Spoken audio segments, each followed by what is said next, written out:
προκειμένου να καλέσω στο βήμα τον άρχοντα πρώτο δομές ήχο της Μεγάλης του Χριστού Εκκλησίας, τον κύριο Μιλτιάδη Παπά, ο οποίος θα μας αναπτύξει το θέμα «Ο πάνσεπτος πατριαρχικός ναός ως πρότυπο λειτουργικής πρακτικής, λειτουργικές προτροπές για ανάδειξη της ιεροπρέπειας των ιεροακολουθιών».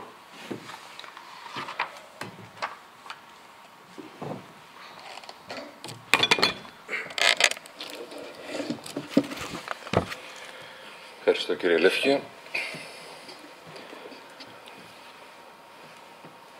Πανιερόδατε, Θεοφυλέστατε, Σεβαστέ Πατέρα Φιλόθεε, Μουσικολογιότατοι Ιεροψάλτες, εκλεκτοί ομίγυρις. Η εστίαση στο θέμα αυτό αποσκοπεί στο να υπογραμμιστεί η σημασία ορισμένων από τις ποικίλες πτυχές της αποστολής και του έργου της Εκκλησίας μέσα στον κόσμο, καθώς και τον τρόπο και την ευθύνη των επιτελούντων της ιερές ακολουθίες. Η φανέρωση της Εκκλησίας μέσα στον κόσμο γίνεται κυρίως με τη λατρεία, η οποία οφείλει να γίνεται κατά την διέλευση του Αποστόλου Παύλου πάντα ευσχημόνως και κατά τάξιν. Από την εποχή της εγκαθιδρύσεως της Εκκλησίας, η Εκκλησία βίωνε και επεδίωκε την εφταξία, διότι και ο ιδρυτής της είναι Θεός τάξεως και όχι ακαταστασίας. Κατά αυτόν τον τρόπο άρχισε και η στοιχειώδης δομή της τυπικής διάταξης των απλών καταρχάς συνάξεων και συμπροσευχών και κατόπιν των συντεταγμένων ιερών ακολουθιών. Η εφταξία υπάρχει στη δημιουργία του Θεού, όπως φαίνεται από το σύνολο των δημιουργημάτων του, κυρίως δε του ανθρώπου, ο οποίος όμως τείνει με τις ενέργειες του να οδηγήσει σε καταστροφή τόσο το οικολογικό περιβάλλον στο οποίο διαβεί, όσο και να φέρει δυσαρμονία σε όλα τα καλοσποιημένα εντός και εκτός Εκκλησίας, με καταστροφικές, ωφελμιστικές και αλόγιστες παρεμβάσεις του. Η παρούσα μελέτη δεν θα ασχοληθεί με τα αποδεδειγμένα σχέδια κατατροπώσεως σε παγκόσμια κλίμακα των χριστιανών και του γένους των Ελλήνων, καθώς ο μιλών δεν έχει συνωμοσιολογικές τάσεις. Θα επισημάνει όμως τα καλώς και κακώς κείμενα που λαμβάνουν χώρα στις ακολουθίες των Εκκλησιών και θα εμείνει στην προτροπή του Αποστόλου Παύλου ότι όλα πρέπει να γίνονται με εφταξία, η οποία σκοπό έχει την επικοδομή, αλλά και διότι αρμόζει στην Εκκλησία του Χριστού, όπως χαρακτηριστικά λέγει. Τι πρέπει λοιπόν, αδελφοί, όταν συνέρχεστε έκαστος ημών ψαλμών έχει, διδαχήν έχει, γλώσσαν έχει, αποκάλυψην έχει, ερμηνείαν έχει. Πάντα ας γίνονται προς οικοδομήν. Εν ολίγης, ό,τι γίνεται στο ναό οφείλει να γίνεται ώστε να μεταρσιωθεί το πλήρωμα ομού με τους συντελούντες της ιερές ακολουθίες, δηλαδή κληρικοί εσδήποτε βαθμίδος, λαϊκοί, είτε είναι ιεροψάλτες, νεοκόροι, εκκλησιαστικοί επίτροποι, μέλη συμβουλίων κοινωνικής διακονίας, φιλόπτωχοι αδελφότητες, άνδρες και γυναίκες. Έτσι πορεύτηκε η Ορθόδοξη Εκκλησία μέχρι τις μέρες μας, έτσι οφείλει να πορευθεί και στο μέλλον, διότι η χριστιανική τάξη και η ζωή δεν είναι δόγμα, αλλά τρόπος ζωής. Όταν βλέπει κανείς ηλικιωμένους και αγράμματους ανθρώπους να κλείνουν τα μάτια τους στη διάρκεια των ακολουθιών, είναι βέβαιο ότι δεν θεολογούν ούτε κατηχούνται, αλλά προσεύχονται με τη δύναμη του λόγου των κειμένων δια της μουσικής και του συμβολισμού όλων των τεκτενωμένων εντός του ναού. Ήδη από τους πρώτους αιώνες της οργανωμένης διοικητικής ζωής της Εκκλησίας θεσπίστηκαν κανόνες επιλειτουργικών θεμάτων από τις Οικουμενικές Συνόδους, οι οποίες βασίστηκαν στην πράξη της εν γέννη παράδοσης της Εκκλησίας, οι οποίες όμως μεταξύ άλλων καταστρατηγούνται είτε από άγνοια είτε από τάσεις φιλοδοξίας όπως προϋπόθηκε, είτε μάλιστα από την απουσία ελέγχου εκ μέρους της διοίκησης. Όμως δεν είναι ο έλεγχος αυτός που θα αποδώσει την εφαρμογή των κανόνων, αλλά η εμφύτευση στους νεωτέρους της αγάπης και προσκόλλησης στην κανονική και λειτουργική εφταξία, η οποία έχει ζωή 2 χιλιετιών.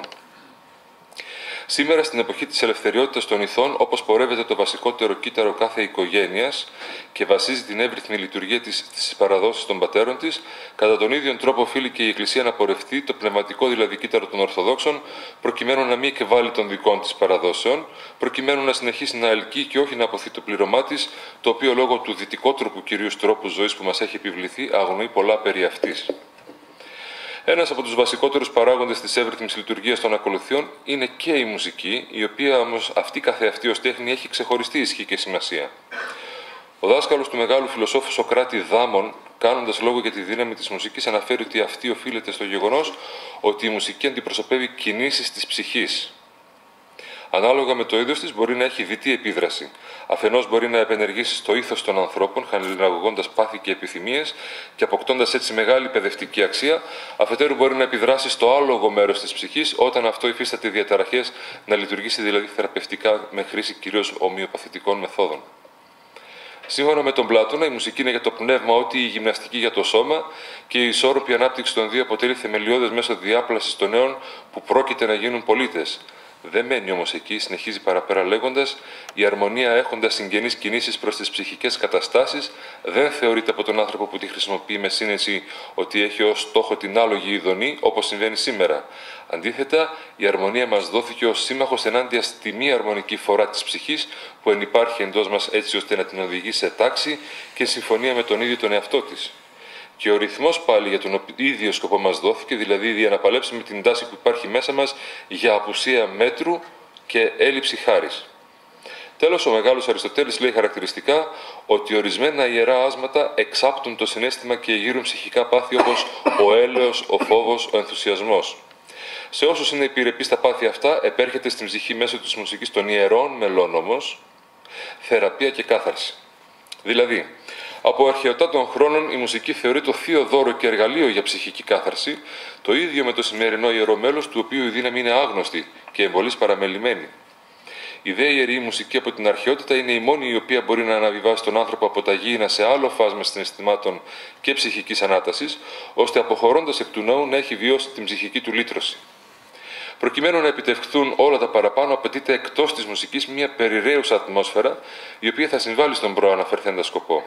Όπως λοιπόν η μητέρα γαλουχεί τα τέκνα της δίδοντας η ίδια το παράδειγμα και λειτουργεί ως φάρος, ο οποίος φωτίζει το γαληνότατο λιμάνι, έτσι και η μήτηρη Εκκλησία από το φανάρι φωτίζει κυριολεκτικά και μεταφορικά με το παράδειγμά της όλον τον Ορθόδοξο κόσμο.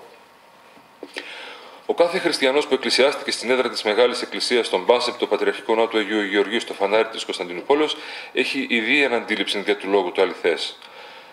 Αυτή η διαπίστωση όμως δεν είναι νεοφανής. Τον 10ο αιώνα, ο Άγιος Βλαδίμηρος, ο Εισαπόστολος Βασιλιάς των Ρώσων, υποδέχθηκε εκπροσώπους διαφόρων θρησκειών, μεταξύ των οποίων και έναν απεσταλμένον από την Κωνσταντινούπολη. Έστειλε πρέσβη στην Κωνσταντινούπολη για να πάρουν πληροφορίες για τον χριστιανισμό. Όταν λειτουργήθηκαν στην Αγία Σοφία, έμειναν εκστασιασμένοι. Όταν πήγαν πίσω στη Ρωσία, είπαν στο Βασιλιά ότι νόμιζαν πως κατέβηκε ο ουρανός στη γη. Δεν ήταν μόνο η επιβλητική Αγία Σοφία ως κτίσμα, αλλά και όλα τα τεκτενόμενα εντός του ναού. Το ίδιο παραλλάκτως συμβαίνει και μέχρι τις μέρες μας στον Πατριαρχικό Ναό, για όποιον εκκλησιάζεται με τα λόγου και γνώσεως ασφαλώς. Ο Πατριαρχικός Ναός έχει βεβαίως και κάποιες ιδιαιτερότητες και ως εκ τούτου οφείλει να γίνουν γνωστές και ως τέτοιος να αξιολογηθεί. Είναι πατριαρχικός και όχι καθεδρικός ναός, δηλαδή δεν αντιπροσωπεύει μόνο την εκκλησιαστική επισκοπή, τον επίσκοπο, αλλά εκτός αυτού και τον προαλώσεως βασιλικό και δεσποινικό ναό, αφού στο πρόσωπο του εκάστοτε επισκόπου πατριάρχη προσβλέπονται και οι δύο ιδιότητες, ακόμη και αν η μία εξέλιψε. Γι' αυτό τον λόγο ψάλλουμε τον δεσπότην και αρχιερέαν, όπου δεσπότης εννοεί το αυτοκράτορ και αρχιερέας ο πατριάρχης. Είναι ταυτόχρονα ανδρώα μονή, η οποία λειτουργεί καθημερινώς και αδιαλείπτως, ουδέποτε γνώρισε αργία και τέλος είναι ναός πρωτοκόλλου, δηλαδή εκεί λαμβάνουν χώρα διάφορες επίσημες και μοναδικές τελετές, όπως η Παρασκευή του Αγίου Μύρου, τοπικές και μείζονες σύνοδοι, επισκέψεις αρχηγών και προκαθημένων διαφόρων εκκλησιών, δογμάτων και θρησκειών, τόσο ως εκπρόσωποι στις μεγάλες εορτές των Ορθοδόξων, αλλά τόσο και ως μέλη διαθρησκευτικών διαλόγων. Αυτές είναι οι ιδιότητες και παράγοντες οι οποίοι καθορίζουν σε ένα σημαντικό βαθμό και τα τελούμενα σε αυτόν τον ναό, τόσο ως προς το είδος, πολυχρόνια, δοξολογίες κλπ., όσο και προς τη διάρκεια των διαφόρων ψαλωμένων ύμνων, όπως επί παραδείγματι οι ανάγκες σύντμησης ή επιμήκυσης των μελών. Εδώ θα σας πω ότι γι' αυτό τον λόγο δεν ψάλλονται ποτέ στον Πατριαρχικό Ναό δύναμης ή Ανοιξαντάρια ή Θεοτό και Παρθένε. Δεν υπάρχει λειτουργικός λόγος να γίνεται αυτό. Όπως και το Τρισάγιον ψάλλεται σύντομο, αυτό που υπάρχει στη συλλογή του Προγάκη. Είναι σημαντικό επίσης το γεγονός ότι ο Πατριάρχης όταν βρίσκεται στην Κωνσταντινούπολη λαμβάνει μέρος σε όλες τις ακολουθίες και εξηγούμε όρθρο, θεία λειτουργία, εσπερινό και απόδειπνο. Αυτό το γεγονός καθιστά υποχρεωτική και την παρουσία των πατριαρχικών χωρών. Επειδή θα ήταν αδύνατη η περιγραφή όλων των λεπτομεριών που λαμβάνουν χώρα στις ιερές ακολουθίες, εξάλλου θα απαντηθούν πιθανές ερωτήσεις κατόπιν, οφείλω να αποσαφηνίσω τα εξής. Ό,τι θα ακουστεί δεν σημαίνει ότι πρέπει να γίνει πιστή αντιγραφή σε όλες τις Ορθόδοξες εκκλησίες, όπως προανέφερε και ο Επίσκοπος. Διότι ο Πατριαρχικός Ναός, όπως προείπα, έχει ιδιαιτερότητες, καθώς επίσης και κάθε τοπική εκκλησία έχει τις δικές της, τους τοπικούς Αγίους, ήθη και έθιμά της, είτε είναι ίδια τα έθιμα, είτε έχουν έλθει από άλλες περιοχές. Εκείνο που οφείλουν όμως, κατά τη γνώμη των μιλούντος, είναι να δημιουργήσουν όλες τις δικλείδες ασφαλείας, ώστε να μην υπάρξει πιθανότητα φεδροποίησης, τυποποίησης, εμποροποίησης και τέλος της απέκδησης της ιερότητος του εκκλησιαστικού κλίματος, που δεν μπορεί παρά να είναι προϋπόθεση για την προσευχή του πιστού. υπάρχουν εκκλησίες οι οποίες έχουν μέσα μαγαζιά, τα οποία πουλάνε ναι μεν εκκλησιαστικά είδη, αλλά είναι μαγαζιά μέσα στο ναό. Το θεωρώ απαράδεκτο προσωπικά. Είναι επίσης γεγονός ότι σήμερα μεταξύ των άλλων παρατηρούνται τάσεις ευσεβισμού και υπερβολής. Παραδείγματος χάρη, παλαιά οι εκκλησίες χτιζόταν σύμφωνα με τις ανάγκες του ποιμνίου ως προς το μέγεθος και σχεδόν πάντοτε δίπλα σε ένα σχολείο. Οι λόγοι συμβολικοί και οντολογικοί. Η θύραθεν και η εκκλησιαστική παιδεία δίπλα-δίπλα, αλληλοσυμπληρούμενες και αλληλοεξαρτώμενες. Δυστυχώς παρατηρήθηκαν και εδώ στην μαρτυρική Μεγαλόνησο εκκλησίες χτισμένες σε παντελώς αδικαιολόγητες τοποθεσίες, όπως κάτω από γέφυρες, σε διασταυρώσεις, κόμβους κλπ. Και βεβαίως χτισμένες από μπετόν σε μέγεθος δυσανάλογο της ανάγκης του πληρώματος. Ασφαλώς η γενικότερη οικονομική κρίση δεν θα μπορούσε να αφήσει ανέγκυχτο και την εκκλησία, αλλά η Κύπρος, αν μη τι άλλο, έχει πολλές και πανέμορφες πέτρες. Όμως πώς δικαιολογείται το φθηνό και ακαλέσθητο μπετόν αρμέ ενδεδειμένο με πανάκριβα μάρμαρα ή με ένα πανάκριβο ξυλόγλυπτο τέμπλο εντός του ναού? Δεν είναι πρωτοφανές το φαινόμενο, το ίδιο συμβαίνει και στον αλλαδικό χώρο. Τεράστιοι ναοί δεν αγιογραφούνται εύκολα, στοιχίζουν πολύ και τα έξοδα βαρύνουν τόσο τη διοίκηση της εκκλησίας όσο και το πλήρωμά της. Βεβαίως ο ζωγράφος αγιογράφος αμείβεται αδρά και φάπαξ. Τι γίνεται όμως με τον ψάλτη, ο οποίος είναι και όσο οι χορδές του λειτουργούν? Είναι φανερό ότι το ένα πρόβλημα φέρνει το άλλο. Αυτά όμως είναι τα ίσονος σημασίας.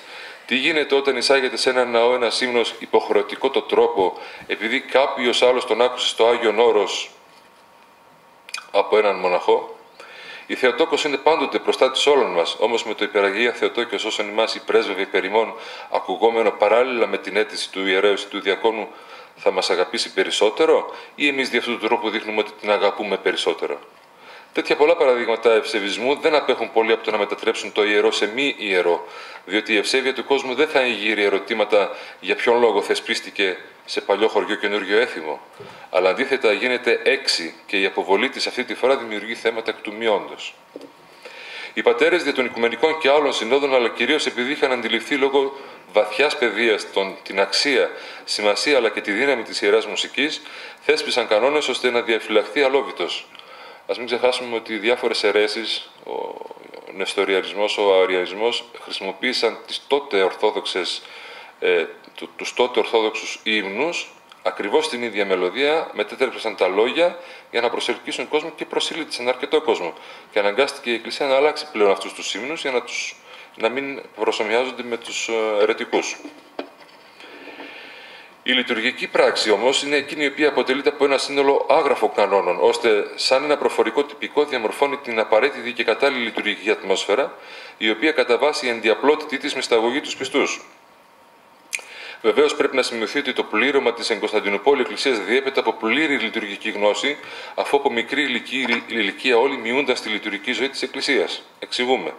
Αρχομένης της εβδομάδας από την Κυριακή ή το απαραίτητος εκκλησιασμός όλων των μαθητών, ώστε και η απουσία ενός να είναι δακτυλοδεικτούμενη, με την έννοια ότι μόνο η ασθένεια ήταν λόγος απουσίας. Μετά την Εκκλησία ακολουθούσε υποχρεωτικά το λεγόμενο κατηχητικό σχολείο, ιδιαιτέρως για τα αγόρια μετά το πέρας της λήξης των μαθημάτων από το σχολείο, μετέβαιναν στην Εκκλησία σήμα, όπως προαναφέρθηκε από το σχολείο, για τον εσπερινό και κατόπιν μετέβαιναν στις οικίες τους. Αυτό γινόταν επί καθημερινής βάσεως και ασφαλώς ούτε λόγος για τις μεγάλες εορτές τις οποίες ήταν και θεσπισμένη σχολική αργία. Κάποια από τα παιδιά στο ιερό και τα υπόλοιπα στο αναλόγιο, και έτσι αυτή ήταν η σχολική ζωή και η εκκλησιαστική παιδεία. Ο κόσμος μετήχε ενεργά στις ακολουθίες και σε περίπτωση λάθους από μέρος των λειτουργών ή και των ψαλτών, η επέμβαση ήταν πολλές φορές και άμεση. Ο ομιλών υπήρξε μάρτυρας τέτοιων περιστατικών. Δεν είναι λίγες οι φορές, παραδείγματος χάρη, όπου ο Μιλών ήκουσε να συμψάλει το Εκκλησίας με ένα αργό χειρουργικό διάρκειας άνω των 15 λεπτών της ώρας σε πατριαρχική και συνοδική θεία λειτουργία, διότι το γνώριζε από στήθος λόγω του τακτικού εκκλησιασμού, αλλά και του σταθερού ρεπερτορίου των ψαλωμένων ύμνων.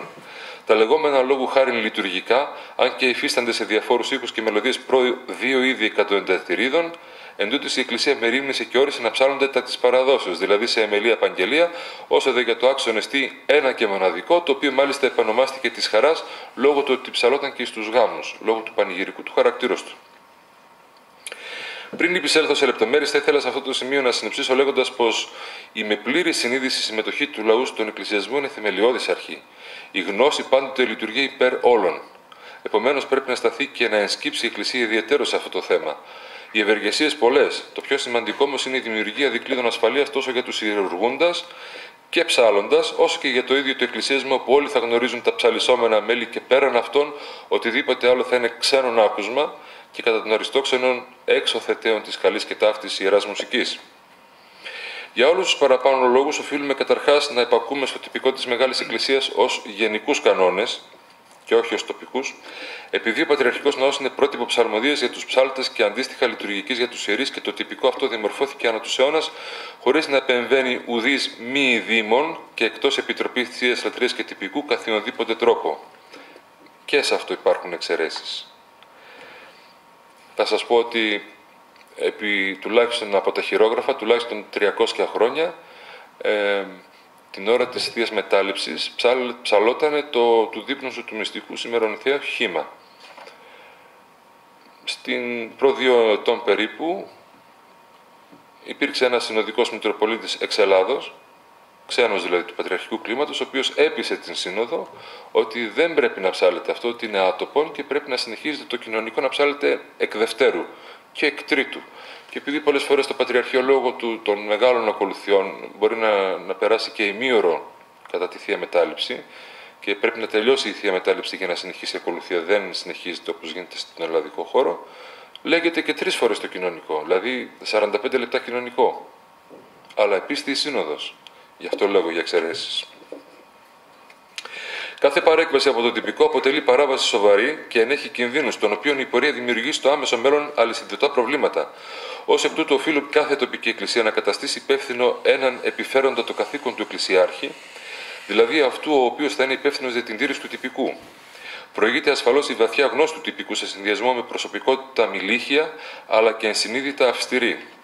Ίσως να φαντάζει πολυτέλεια στα ορισμένων, αλλά δεν είναι. Αντίθετα, επιβάλλεται και η παρουσία του είναι καταλυτική.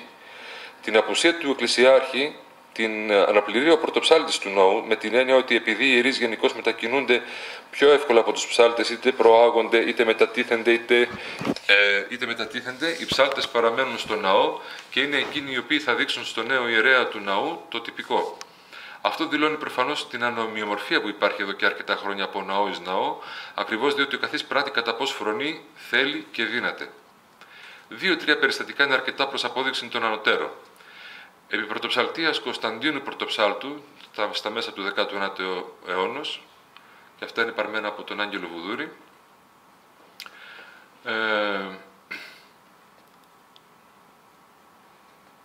αναφέρεται ο Βουδούρης ως εξής: ότι εν το περιβάλλοντι της Μεγάλης Εκκλησίας το έδαφος ή το οίκιστα κατάλληλον δια τους είτε έξωθεν είτε έσωθεν επιβαλλόμενους νεωτερισμούς, τούτο ανεπιφυλάκτος δέον να γίνει δεκτών, διότι συνέβαινε το εξής. Ο Σάκης της των Πατριαρχών ήθελε να εισαγάγει νεωτερισμόν την στην τάξη του Πατριαρχικού Ναού, ο πρωτοψάλτης δεν αντέδραμεν φανερός, όταν δε των νεωτερικών διαδέχεται ο άλλος Πατριάρχης, τότε εκείνος επανήλθε το άφθηση στην αρχαία τάξη και στην πατριαρχική παράδοση. Βέβαια, τότε ήταν και συχνές οι εναρρήσεις στον θρόνο των Πατριαρχών. Ούτω, Κωνσταντιος ο Δεύτερος, το 1835 γενόμενος Πατριάρχης, ηξίωσε από τον πρωτοψάλτην Κωνσταντίνον, όπως ούτως μελοποιήσει κατά τους 8 ήχους το φως ηλαρών, και τούτο να ψάλεται εν το πατριαρχικό ναό εκ περιτροπής αντί του εις δεύτερον ήχων τιούτου. Ο πρωτοψάλτης συνεμορφώθη προς την πατριαρχική ταύτην αξίωση, αλλά προσωρινός. Διότι μετά την πτώση του Πατριάρχου τούτου επανήλθε ναύθης η αρχαία τάξη. Εψάλετο δηλαδή πάλι εν το πατριαρχικό ναό το κλασικό μέλος του φως ηλαρών, το εσύχων δεύτερον και τούτο ψάλεται και σήμερον έτη. Δεύτερο παράδειγμα, ο Πατριάρχης Μελέτιος ο Τέταρτος, γνωστός στην Κύπρο Μητροπολίτης Κητίου, κατά την εορτή της Μεταμορφώσεως, ότι πρωτοψάλτης ως συνοδικών έψαλε το «Ότι παρασύ πηγή ζωής Κύριε εν το φωτίσω ψώματα φως», εκείνος διορθώνων τον πρωτοψάλτη του από τον θρόνο έψαλε το «Θαβόρ και ερμόνον το ονόμα του αγαλιάσονται». Ο πρωτοψάλτης μετά το τέλος του εισοδικού στραφής προς τον Παναγιώτα τον είπε αυτό ότι ούτω διατάσσει των τυπικών και οι τάξεις της Μεγάλης Εκκλησίας, ο Πατριάρχης επιμένων πρόσθεσε ότι στα Ιεροσόλυμα τούτο ψάλεται. Και ο πρωτοψάλτης αύθην υπέδειξε ότι εν τη Μεγάλη Εκκλησία ως εισοδικών της εορτής ψάλεται το καθιερωμένο τιούτον. Δηλαδή, αυτό άκουσε στα Ιεροσόλυμα ο Μελέτιος, αυτό ήθελε να πει. Έτερο παράδειγμα. Κατά τη Μεγάλη Εβδομάδα στους νηφίους και κατόπιν καταλυμπάνται το μηνολόγιο εν το Πατριαρχικό Ναό, συνοδάται η αρχαία τάξη, αν και το τετυπωμένο τυπικών του 1888 δεν λαμβάνει τούτο υπόψη.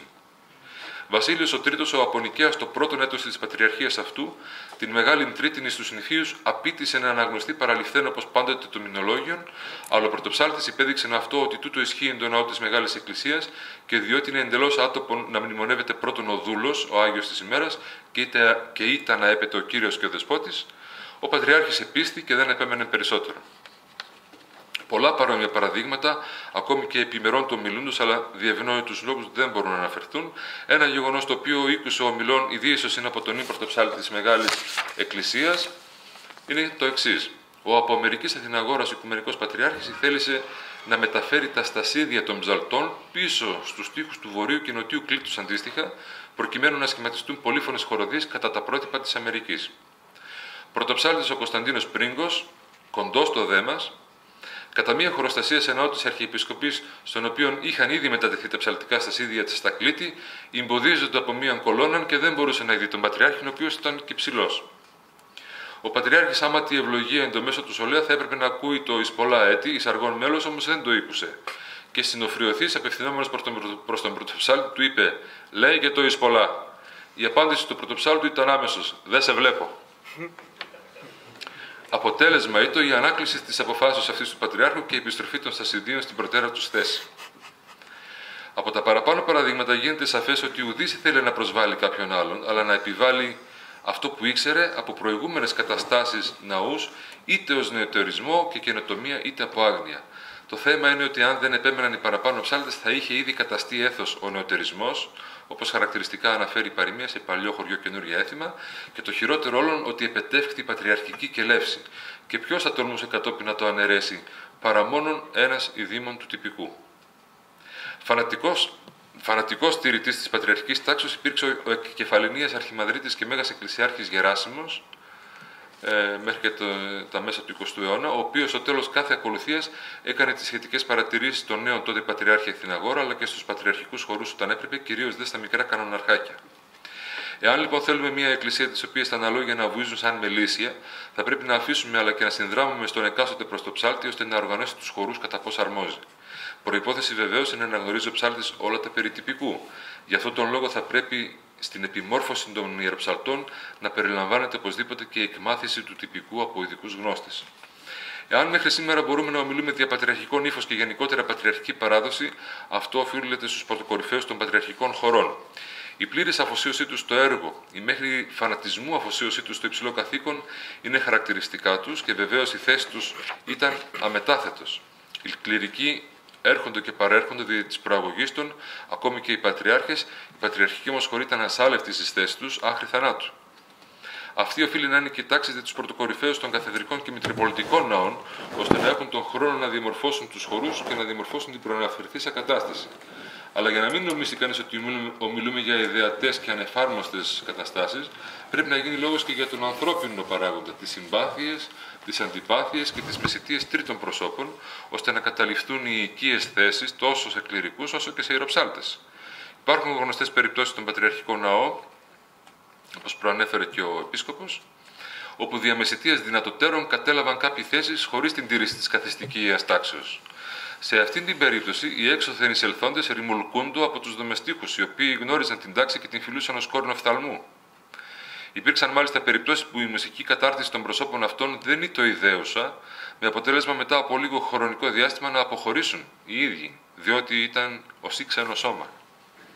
Αυτό όμως μεταφερόμενο στις ημέρες μας και στα καθημάς προϋποθέτει να γνωρίζουν άνθρωποι οι οποίοι έχουν λόγο και είναι θειασότες της εκκλησιαστικής εν γέννη τάξεως. Επομένως, ο Επίσκοπος, ο οποίος ως εκ της θέσεώς του έχει τον πρώτο λόγω των ευξημένων λοιπόν καθηκόντων του, τώρα αυτό θα πρέπει να το ακούει βέβαια, οφείλει να αναθέσει την επιμόρφωση των σχετικών προσώπων της επισκοπής του. Δηλαδή, δεν δικαιολογείται τις καθημερινές όπου όταν χρειαστεί να ανεβεί και ο ιερέας ή και ο διάκονος στο αναλόγιο προκειμένου να εξυπηρετήσει την κατάσταση, να μην γνωρίζει να ψάλει στον ήχο της εβδομάδος, να μην γνωρίζει ένα προσώμιο, ένα κικραγάριο ή έναν ένο.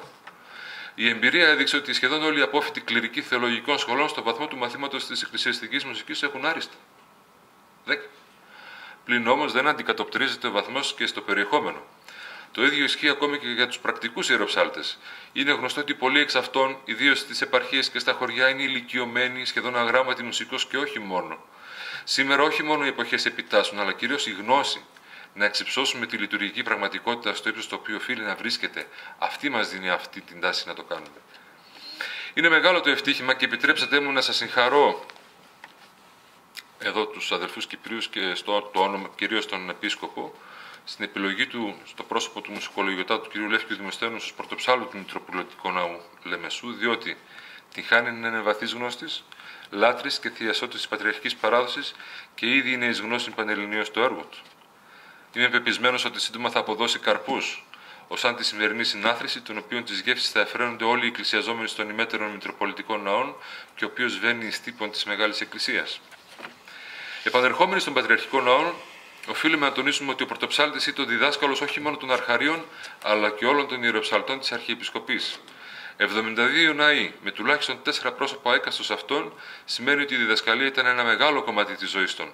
Γι' αυτόν τον λόγο και υπήρχε ιδιαίτερα αμοιβή, τόσο δια την διδασκαλία όσο και δια αυτό το τυπικό, το οποίο όμως, όπως προαναφέρθηκε, δεν είναι απλή υπόθεση, αλλά απαιτεί εξειδικευμένες γνώσεις. Και το χριστεπώνυμο πλήρωμα είναι βέβαιο ότι θα προτιμήσει να εκκλησιαστεί εκεί όπου αναπαύεται ψυχικά και όχι εκεί που υπάρχει χασμοδία, φασαρία, συνεχής και άσκοπη κίνηση των επιτρόπων, ομιλίες στο αναλόγιο, στο ιερό, υψηλή ένταση μικροφώνων, κορώνες, επιβραδύσεις, τραγουδιστικές εκφωνήσεις, ημίωρα κηρύγματα κλπ. Οφείλουμε λοιπόν να διαμορφώσουμε σε όλους τους ναούς μας το κατάλληλο και φρεπές εκκλησιαστικό κλίμα. Η εισήγηση αυτή θα περατωθεί με μικρή αναφορά στον τρόπο τέλεσης των ακολουθιών στον πάσεμπτο Πατριαρχικό Ναό, όπως τις έζησε ο ομιλών επί μία δεκαετία από τις θέσεις του πρώτου δομεστίκου αυτής, του ναού, ο οποίος ποτέ δεν γνώρισε αργίαν ούτε και χασμοδίαν μέχρι τη σήμερα. Θα γίνει μνήα ορισμένων λεπτομεριών μόνο για τον εσπερινό μίας Κυριακής και όχι εξ ολοκληρού, είναι τόσες πολλές εξάλλου, οι οποίες όμως είναι σημαντικές, υποστηρίζουν τη δημιουργία του κλίματος εκείνου που θα ευωδιά το θυμίαμα και δεν αφήνουν κενά και περιθώρια χασμοδιών. Βεβαίως, όλα τα παραπάνω δεν μπορούν να αποτυπώσουν επακριβώς το κλίμα για το οποίο γίνεται λόγος, μόνο η διαζώσης παρουσία και συμμετοχή είναι δυνατή, η δια της παρουσίας και συμμετοχής είναι δυνατή η εισαγωγή στο μυσταγωγικό χαρακτήρα των ακολουθιών. Αρχομένης της ακολουθίας, κάθε ακολουθίας, οι χωροί βρίσκονται αρκετά νωρίτερο στο ιερό βήμα και ετοιμάζονται για την εκάστοτε ακολουθία. Τα ράσα είναι απολύτως μαύρα, χωρίς ηρίτια και γιακάδες διαφόρων χρωμάτων και αποχρώσεων, κλειστά και πάντοτε καθαρά. Ο ιερουργός είναι αυτός του οποίου η στολή θα πρέπει να είναι απαστράψουσα, διότι συμβολίζει τον βασιλέα των όλων, το φως, το οποίο λάμπει όχι όμως του ψάλτου, από τον λαιμό του οποίου θα εξέλθουν ταπεινές μελλοντικές προσευχές.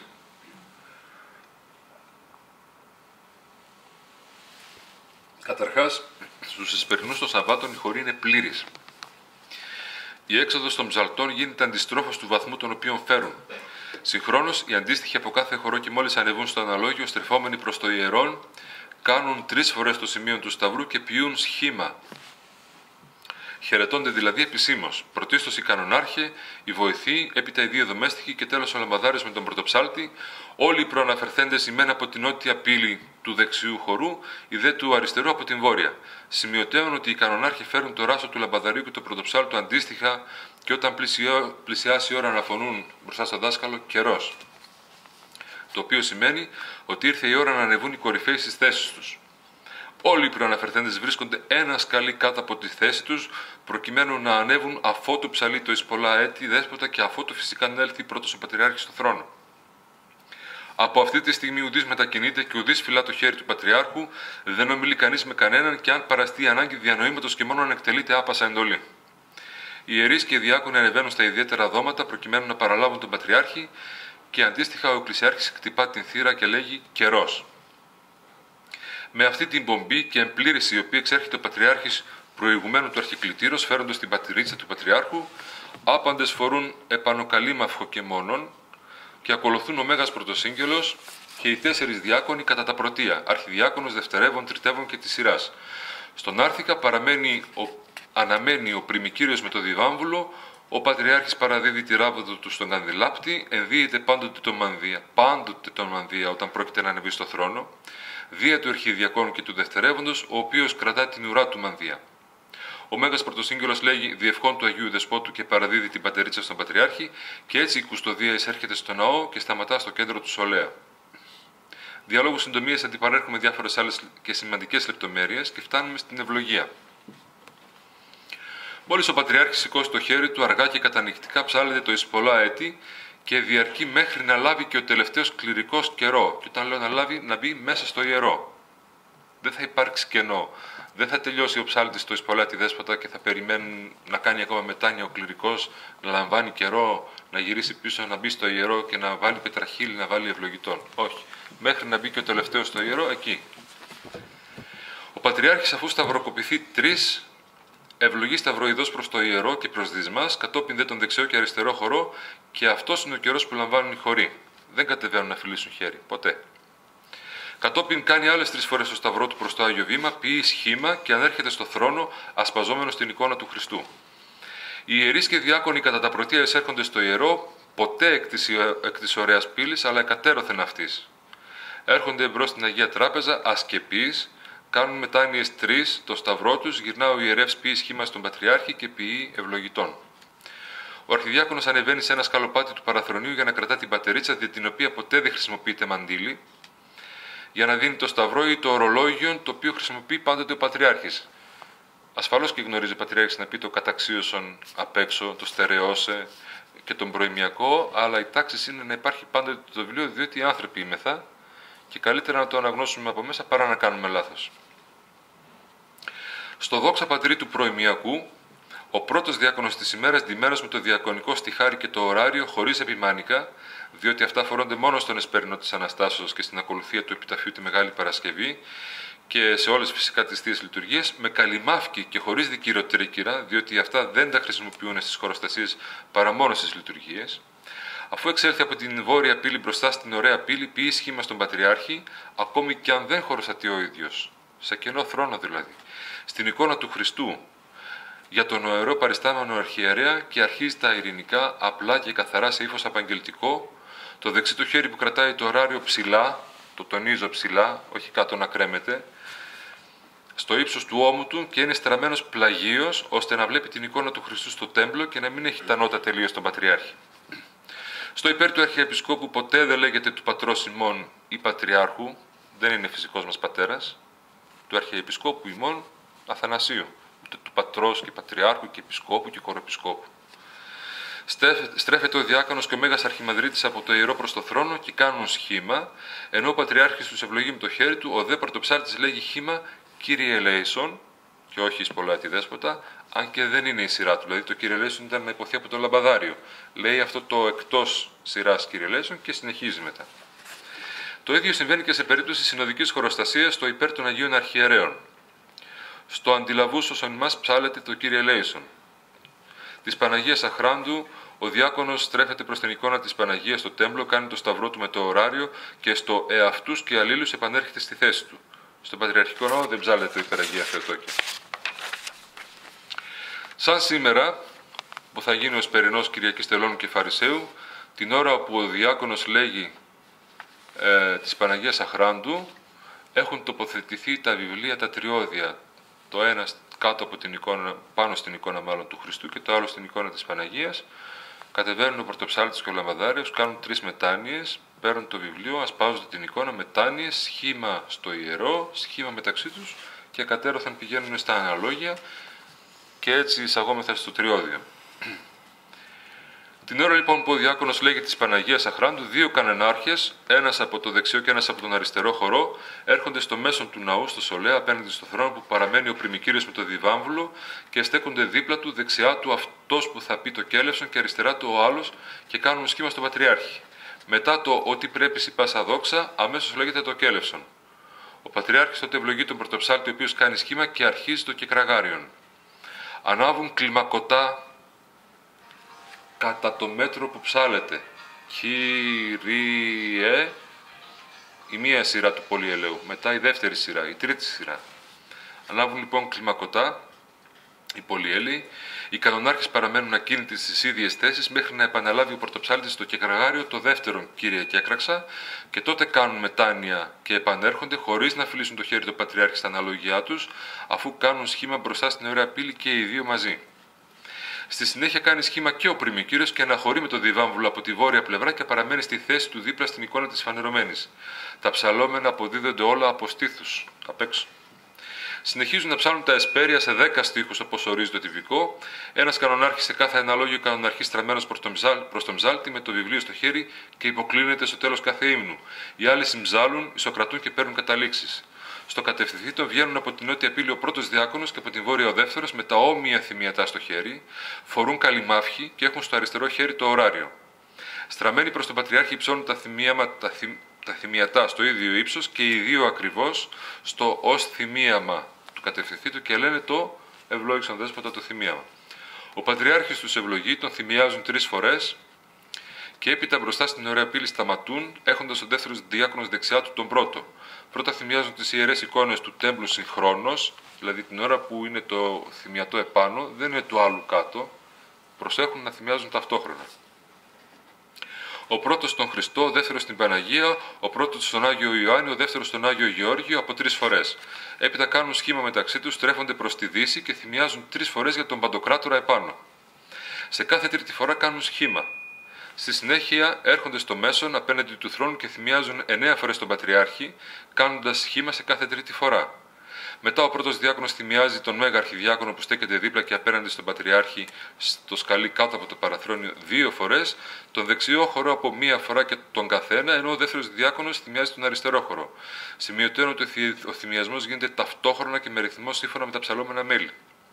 Κατόπιν κάνουν σχήμα και οι 2 διάκονοι συγχρόνως στον Πατριάρχη και συνεχίζουν. Ο πρώτος διάκονος θυμιάζει το δεξιό κλήτος, ο δεύτερος το αριστερό. Τέλος, συναντώνται στην κεντρική είσοδο και προχωρούν τώρα χωρίς να θυμιάζουν από το κέντρο του ναού στο Σολέα.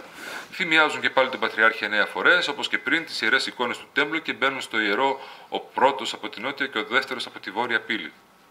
Θυμιάζουν τώρα την Αγία Τράπεζα. Ο πρώτος διάκονος στέκεται μπροστά στην Αγία Τράπεζα και ο δεύτερος απέναντι του πίσω από την Αγία Τράπεζα και αρχίζουν συγχρόνως να θυμιάζουν 3 φορές με σχήμα όπως πάντα.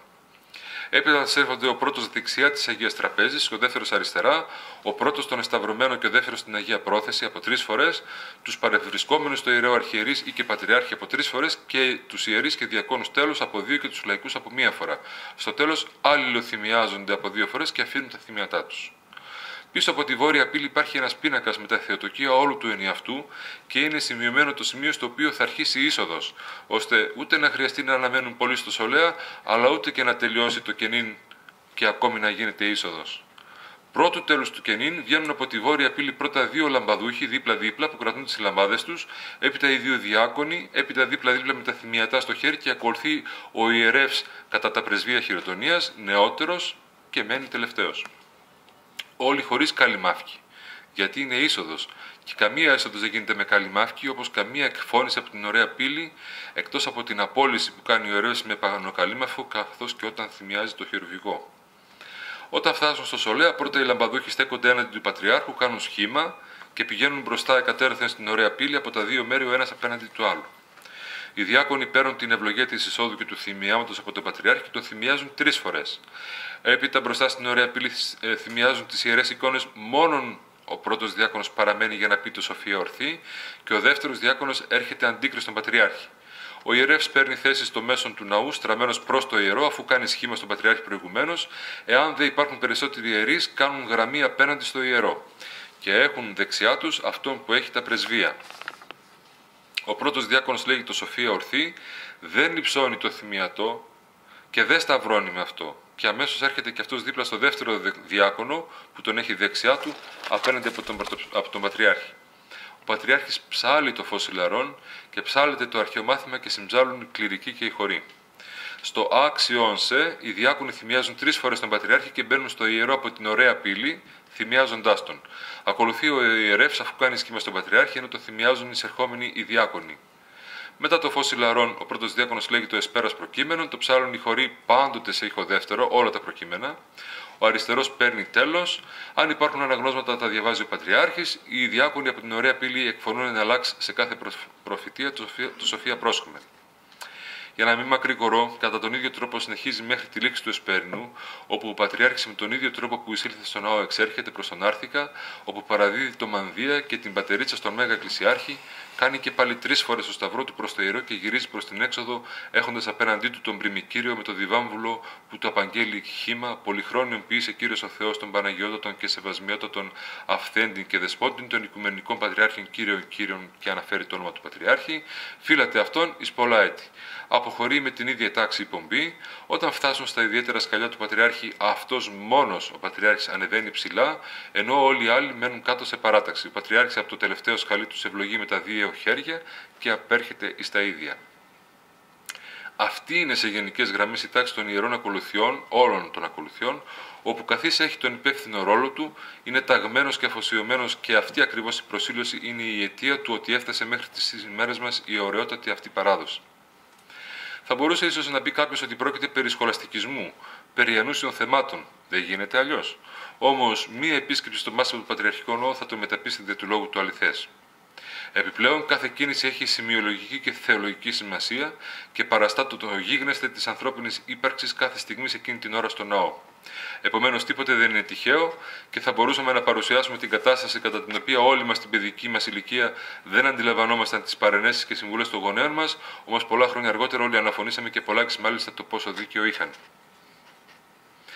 Εν κατακλείδη, όλα τα ανωτέρω είναι ασφαλώς εις γνώση σας, διότι επισκεφτήκατε αρκετοί το φανάρι, όπως εις γνώση σας είναι και μια άλλη ιδιαίτερη τάξη, αυτή του Αγίου Όρους, που γνωρίζει καλά ο Μητροπολίτης σας εδώ, διότι περισσότερο από μία δεκαετία εμόνασε στο περιβόλι της Παναγίας. Η επιλογή του Μητροπολίτη όμως ενός αξίου συνεργάτη του πρωτοψάλτου του ημετέρου Μητροπολιτικού Ναού δίνει την ευκαιρία να αξιοποιηθεί η προφορική μουσική και λειτουργική παράδοση και στη Μεγαλόνισσο Κύπρο, ώστε ευσχημόνως και κατά τάξη να γίνουμε όλοι κοινωνοί του μεγαλείου δια της απλότητος. Θα ήθελα να ευχαριστήσω πρώτα τον Πανάγαθο Θεό που μας αξίωσε να συγκεντρωθούμε εδώ, στην ωραία αυτή ατμόσφαιρα. Προσωπικώς εδώ και εκ μέρους των μελών της χοροδίας μας να ευχαριστήσω και να μεταβιβάσετε τις ευχαριστίες στον Πανιερό, τον Μητροπολίτη Επίσκοπών σας, τον κύριο Αθανάσιο, δια τη θερμή σας φιλοξενία της χοροδίας μας, εδώ στη Λεμεσό, αλλά και τον ημέτερον πρωτοψάλτη του Μητροπολιτικού Ναού, κύριο Λεύκιο Δημοσθένους, του οποίου η αγάπη για την εκκλησιαστική μουσική και τη λατρεία με πολύ χαρά μας έκανε να ανταποκριθούμε στο κάλεσμά του. Εύχομαι καλό τριώδιο και καλή Ανάσταση. Σας ευχαριστώ.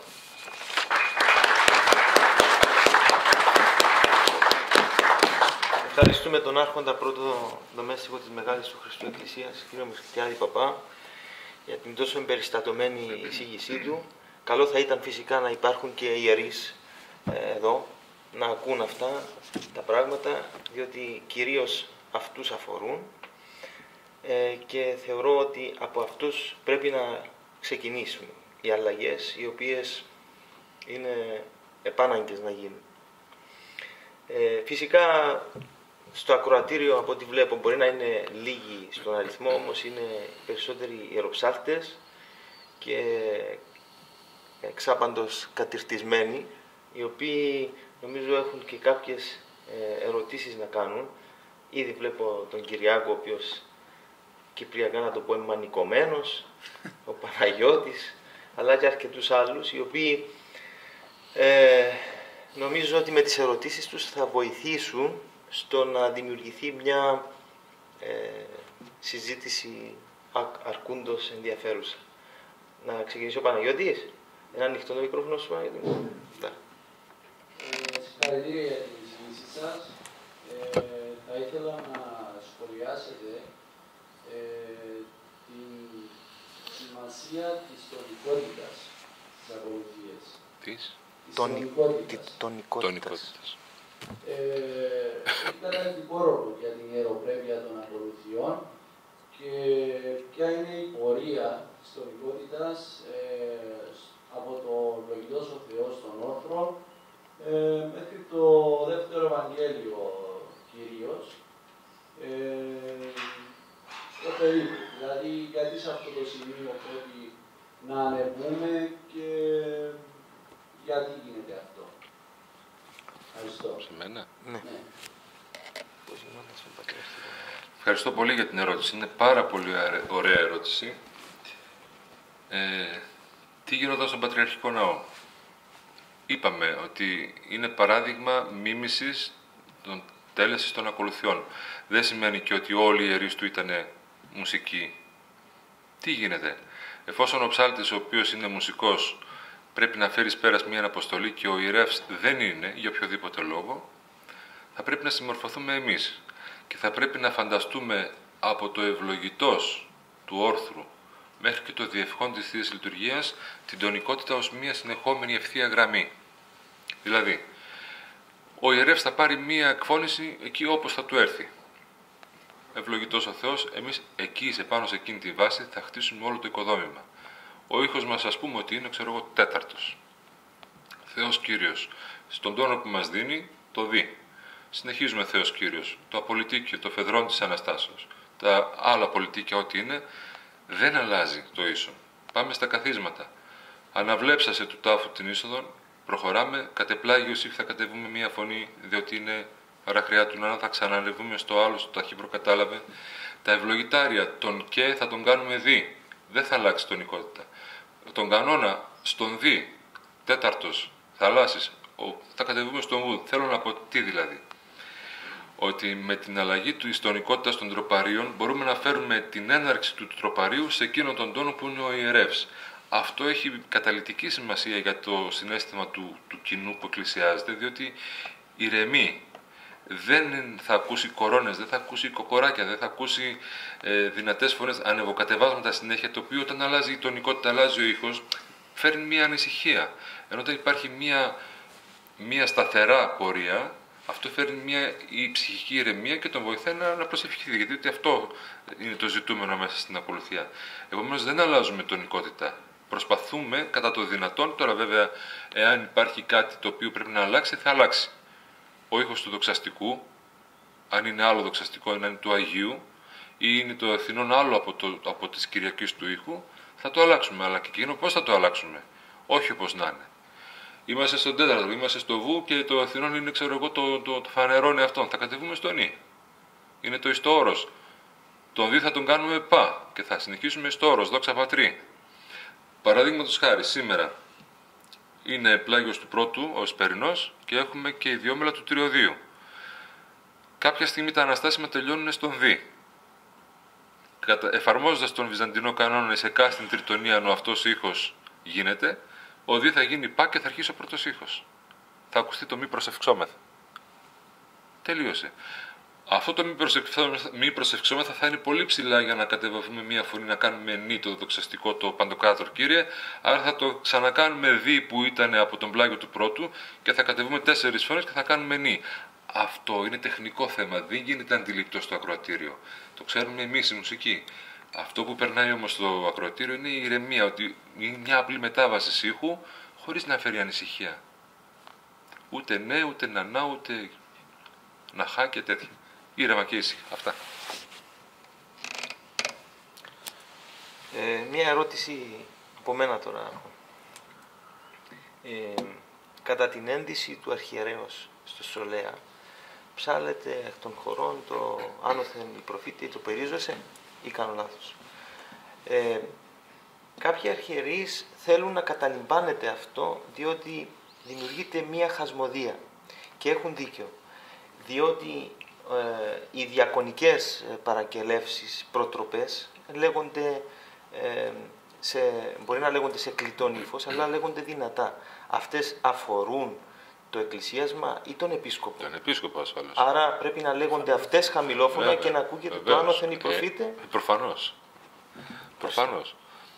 Ο ιερεύς, ο διάκονος θα πει περίοδος ετυροφέως επί το μυρό σου και βανταούλα και βολού και βασίλευε κτλ. Αφορούν τον αρχιερέα. Εκεί, ναι. Αυτά εφόσον βέβαια ενδυθεί έξω από το Σολέα ο αρχιερεύς. Ναι. Με πήρες τηλέφωνο, με ρωτούσες κάτι για το θέμα του 50ου ψαλμού. Να ρωτήσεις. Να ρωτήσεις τώρα που είχατε την κυρία.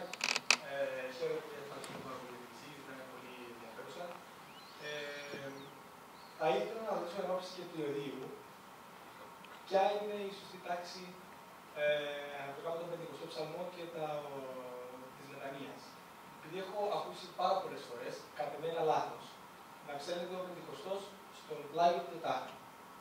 Επειδή θα ψαλείτε το της Μετανοίας στον πλάγιο του Τετάρου. Ήθελα να σας ρωτήσω ποια είναι, τι είναι ορθό να γίνεται, πώς γίνεται στο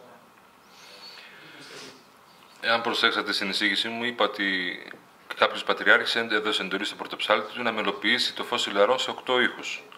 Δεν μπορούμε να κάνουμε τον Πεντηκοστό σε όλους τους ήχους. Βεβαίως. Η μελοποίηση είναι δυνατή.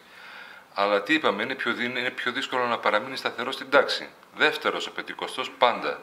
Το Τρισάγιον δεύτερος ήχος πάντα. Ποτέ τίποτε άλλο. Εγώ μπορεί να μ' αρέσει ο τρίτος ήχος και να γράψω ό,τι θέλω στον τρίτο ήχο. Αλλά δεν θα το βγάλω έξω από το σπίτι μου για μένα. Ή στην εκκλησία ο Πεντηκοστός το δεύτερο. Και σύντομα, όχι το ελέησόν με χερουβικό, σε 4,5 λεπτά έχει τελειώσει ο Πεντηκοστός ψαλμός. Τόσο. Όχι παραπάνω. Ελάτε αύριο να τον ακούσετε. Έχω την αίσθηση, Άρχοντα, ότι πρέπει να γίνει ένας διαχωρισμός βυζαντινής εκκλησιαστικής μουσικής και εξωτερικού μέλους. Νομίζω ότι ένεκα της απουσίας του εξωτερικού κοσμικού μελισματικού μέλους προσπαθούμε να διασώσουν κάποιοι λανθασμένα ένα άκουσμα ανατολίτικο ελληνικό μέσα στους ναούς. Αυτό ίσως να εξυπηρέτησε αλλοτινές εποχές κάποια πράγματα και να έχουν γραφτεί και τραγούδια λαϊκά, ρεμπέτικα, τα οποία έπαιρναν από το εκκλησιαστικό αυτό άκουσμα. Όμως σήμερα θεωρώ ότι πρέπει να επανέλθουμε στο εκκλησιαστικό ήθος και όσοι θέλουν να γράψουν εξωτερική μουσική εν όργανη μπορούν να χρησιμοποιήσουν όσες χρώες τους παρέχονται στην μουσική, όσες φθορές θέλουν, να κάνουν μεταθέσεις τόνων, ημιτονίων, ό,τι θέλουν μπορούν να κάνουν. Η μουσική με όμικρον γιώτα είναι ανήσυχοι άνθρωποι, ξέρετε. Λοιπόν, πήρανε πολλά ξένα μέλη και από τουρκικά, γιατί πρέπει να το παραδεχτούμε και αυτό, αλλά τα ενδύσανε με εκκλησιαστικό τρόπο και τα βάλανε μέσα. Έχουμε ακούσει, ας πούμε, και τον πρωτοψάλτη της Πατριαρχείου να λένε τον Πεντηκοστό σε βαρύ. Ποτέ στο Πατριαρχείο βέβαια, αλλά και άλλα μέλη εξωτερικά, τα οποία θέλανε να τα πούνε εκτός Πατριαρχείου. Κανονικά, όταν είσαι φορέας μιας παράδοσης, δεν λες τίποτα πουθενά, γιατί βλέπουν έναν και εφαρμόζουν κι άλλοι. Αυτός το έκανε διότι αυτός φαίνεται. Εάν ο επίσκοπος σας κάνει κάτι, δεν θα μιμηθείτε κι εσείς το ίδιο. Οι ιερείς, έτσι δεν είναι? Όταν ο πρωτοψάλτης Μητροπόλεως είναι δείγμα ή ο πρωτοψάλτης του Πατριαρχείου είναι παράδειγμα, εφόσον το κάνει ο πρωτοψάλτης του Πατριαρχείου, εγώ γιατί να μην το κάνω? Σταθερό ρεπερτόριο. Στο σημείο αυτό να προσθέσω κι εγώ κάτι, ότι αυτή η προσπάθεια της προτύπου σχολής είναι, επειδή στον ναό υπάρχει απλότητα και πρέπει να υπάρχει αυτή η απλότητα και πρέπει κάποια πράγματα να λέγονται στην μεγαλοπρέπεια της απλότητάς τους, ίσως είναι καιρός όσοι μαθαίνετε μουσική και την ξέρετε καλά να ξεκινήσετε να γράφετε εξωτερικά μέλη, τα οποία θα είναι για όργανα, ορχιστρικά, για να ξεκινήσει η μελωδία, η βυζαντινή, η ελληνική, λέω εγώ, από αρχαιοτάτων χρόνων, που είναι βασισμένη στον Πυθαγόρα και στον Αριστόξενο κλπ. Να βγαίνει προς τα έξω, έτσι ώστε να μην υφίσταται ανάγκη να τραγουδάμε μέσα στην Εκκλησία και να επιδεικνύουμε τις φωνητικές μας ικανότητες. Και αυτό οφείλω να ομολογήσω εδώ, ότι σε αυτό το σημείο, ότι για μένα ήταν μια πρόκληση, εξαιτίας κάποιων φωνητικών ικανοτήτων. Πολλές φορές ο λογισμός λέει, πες το και έτσι ρε παιδί μου, γιατί να μην το πεις? Που μπορείς να πεις λειτουργικά σε βαρύ εφτάφωνο, να πεις λειτουργικά σε χιτζασκιάρ. Αυτό είναι πρόκληση. Ο ψάλτης όμως πρέπει να μένει, πρέπει να παραμένει, διότι εκεί είναι φορέας μιας παράδοσης και πρέπει να σεβαστεί αυτή την παράδοση, την εκκλησιαστική, να κόψει το δικό του θέλημα, να καταλάβει ότι δεν μπορεί να είναι ξέφραγο αμπέλι και να είναι το αναλόγιο ένας τόπος για δική του επίδειξη φωνητικών ικανοτήτων, ότι είναι ένας τόπος προσευχής και εν μετανία να ψάλει. Να κλείσει μέσα του αυτή τη δυναμική και ας την βγάλει με όποιο τρόπο θέλει μετά. Να συμπληρώσω μόνο κάτι. Φανταστείτε πόσο δύσκολο είναι να ψάλετε κάθε Κυριακή το ίδιο πράγμα, ενώ θα μπορούσατε να ψάλετε πολλά άλλα διαφορετικά. Μα όμως ψάλλοντας το ίδιο πράγμα θα δείτε ότι δεν είναι το ίδιο πράγμα. Κάθε φορά θα το βλέπετε ότι είναι διαφορετικό. Αν το λέτε με συνείδηση, θα καταλάβετε ότι έχει και άλλα πράγματα μέσα, τα οποία δεν τα ανακαλύπτατε, διότι ακριβώς είχατε τη δυνατότητα να πείτε και άλλο και άλλο και παράλληλο. Εάν επικεντρωθείτε μέσα σε αυτό, εγώ σας λέω, κάθε 10 χρόνια ήμουν εκεί, κάθε Κυριακή, χερουβικό συγκεκριμένο. Και όποτε το άκουγα, πάντοτε έλεγα ότι κάτι καινούριο έχει τώρα. Δεν είναι όπως τις προηγούμενες φορές. Τέτοια δύναμη έχουν τα κομμάτια. Παρακαλώ. Για τα τυπικά στη λειτουργία, πώς λέγονται στον Πατριαρχικό Ναό? Υπάρχει και εκεί ένα σταθερός ήχος ή... Στις ημέρες μου δεν πρόλαβα τυπικά στον Πατριαρχικό Ναό. Δεν λέγονται. Δυστυχώς. Αλλά από τους παλαιότερους ξέρω ότι λεγόταν κανονικά. Δηλαδή τα τυπικά πάντα σε πλάγιο του Τετάρτου, οι μακαρισμοί στον ήχο της Κυριακής και αν υπάρχει συγκεκριμένη εορτή, ορισμένα από τον αναστάσιμο κανόνα και ορισμένα από τον κανόνα της εορτής. Όπως τώρα αύριο, ελάτε να ακούσετε. Θα πούμε τυπικά και μακαρισμούς. Περιλαμβάνει αναστάσιμους του πλαγιού του πρώτου και του τριωδίου από την έκτη οδή, νομίζω. Ναι, την έκτη οδή. Στα δυτικά του πρώτου σε πλάγιο του δεύτερου, έτσι. Βέβαια, Για τη πάντοτε. δεύτερη στάση. Σε δεύτερο. Πάντοτε. Ναι, πάντοτε. Έχετε δίκιο, ναι, διότι ακούγονται διάφορα τώρα τελευταία. Ναι. Είπαμε, μπορούμε να πούμε τα πάντα σε όλους τους ήχους. Αυτό είναι το εύκολο. Το δύσκολο είναι να παραμείνουμε. Το δύσκολο, Γιώργο, είναι να παραμείνουμε. Σε σένα. Ναι. Επειδή οι μαθητές μου, έχω το θράσος. Το ονομάζω θάρρος εγώ. Ναι. Κάποιος άλλος ερώτηση υπάρχει? Εγώ θέλω να μας αναφέρει ο Άρχοντας, δεν πειράζει, παραπάνω. Επί του καιρού του τότε που ήταν στο Πατριαρχείο, ποια ευλογητάρια ψάλανε? Τα σύντομα. Καταρχάς, όταν ρωτούσα όμως εγώ τον πρωτοψάλτη, λέω, μικρή τι ψάλατε, είναι τα αργά. Λέω, και γιατί δεν τα επαναφέρετε? Διότι, είπαμε, εγώ πρόλαβα το τέλος της Πατριαρχίας του Δημητρίου και μετά βέβαια επί του νυν Πατριάρχου, όπου ήταν ένας ηλικιωμένος άνθρωπος και ήθελε να τελειώνουν σύντομα οι ακολουθίες και έπρεπε να φύγει φιλάστενος και ψάλαν τα σύντομα.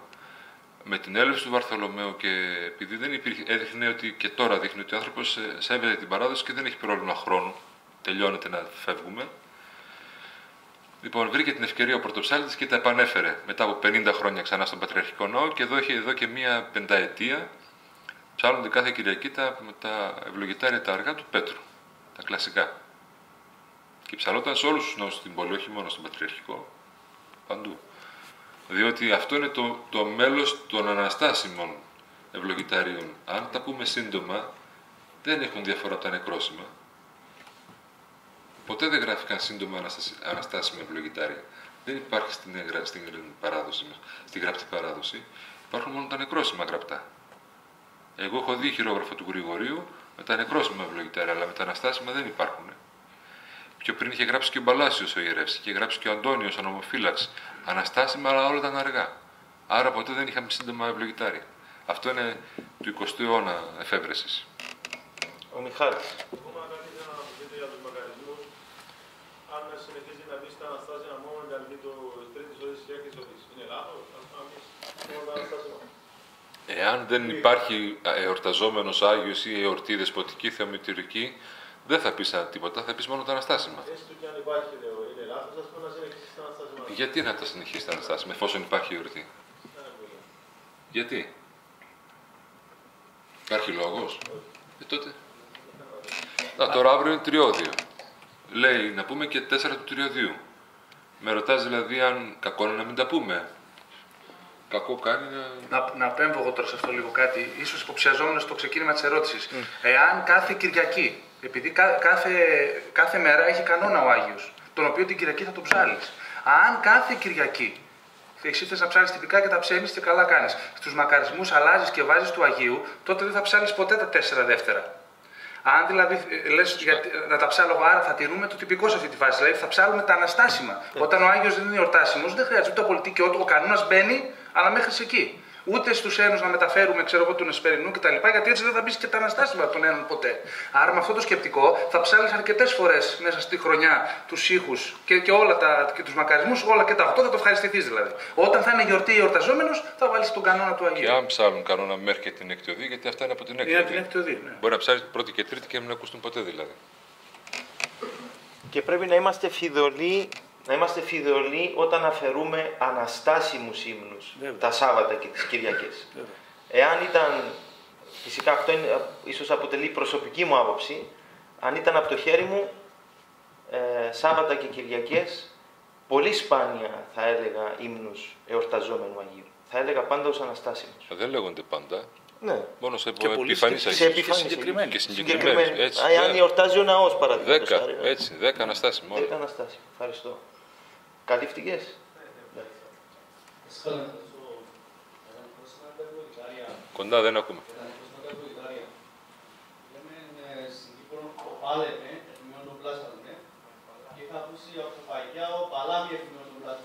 Ναι. Είπαμε δεν υπάρχει σωστό και λάθος εδώ πέρα, είναι τοπική παράδοση. Στο Πατριαρχείο λένε ο Παλάμι.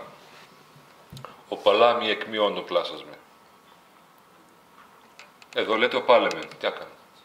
Ψάξτε να βρεις πού είναι τα παλιότερα. Υπάρχουν ορολόγια του 1500 του 1600. Υπάρχουν και χειρόγραφα. Δες τι γράφει μέσα. Ο Παλάμι. Άλλωστε το Πάλεμεν θέλει και ένα δε, το οποίο δεν υπάρχει στο κείμενο. Λέει ο Πάλεμεν εκμειώντος πλάσασμε, πού είναι το δε. Μεν δε, πρέπει να έχει δε.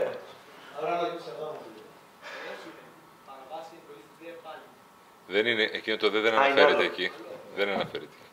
Οπότε Γιώργο έμεινε τώρα για σένα, τον προσφώνησες δάσκαλο, μένει να γίνεις μαθητής του.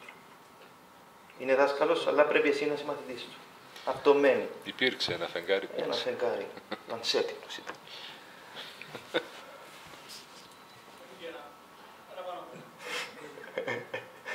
Γεια σας. Θα ήθελα να κάνω μια ερώτηση στον κύριο Κωνσταντίνο σχετικά με την εισήγηση που είχε κάνει για την αναλλαγή όταν ο δεξί ψάλτη και δόξα του στα Χριστούγεννα και στα Προφάνεια. Πώς γίνεται εκεί πέρα η αλλαγή, δεν καταλαβαίνω την εισήγηση. Εγώ μετέφερα την παρατήρηση του Βουδούρη, ο οποίος το σημειώνει και αυτό έχει αξία στο έργο του, γιατί βάζει σημειώσεις μέσα που στα κοινά μουσικά βιβλία δεν φαίνονται. Ένα κοινό μουσικό βιβλίο σου δίνει το μεγαλινάριο, σου δίνει όλα τα μουσικά τα μέλη, αλλά δεν σου λέει αυτό θα το ψάλεις εκεί, ενώ εκεί δεν θα το ψάλεις. Αυτό το επαναλαμβάνει αυτός ο χορός, αυτό το κάνει και αυτή τη βάση παίρνεις εδώ, έτσι το λες. Ενώ αυτά τα γράφει ο Βουδούρης μέσα, παρέχοντας πολύτιμες πληροφορίες. Βέβαια, επεσήμανα στην αρχή ότι είναι από την περίοδο της δομεστικίας του. Αφορούν ένα μικρό διάστημα ή ίσως αφορούν και την πρωτοψαλτία του ναυτιλιώτου. Στη συνέχεια πάλι άλλαξε. Ο Βουδούρης λοιπόν τι αναφέρει. Σταματάει στα Χριστούγεννα ο αριστερός πριν ολοκληρώσει το κενήν, ακαταπαύστος βόμεν, και αρχίζει η δοξολογία ο πρωτοψάλτης. Όχι με τη φράση του δοξαστικού, με το κανονικό ξεκίνημα της δοξολογίας. Δόξαση το δίψαλι το φως. Και μάλιστα σε πλάγιο του Δευτέρου, στον ήχο δηλαδή του δοξαστικού.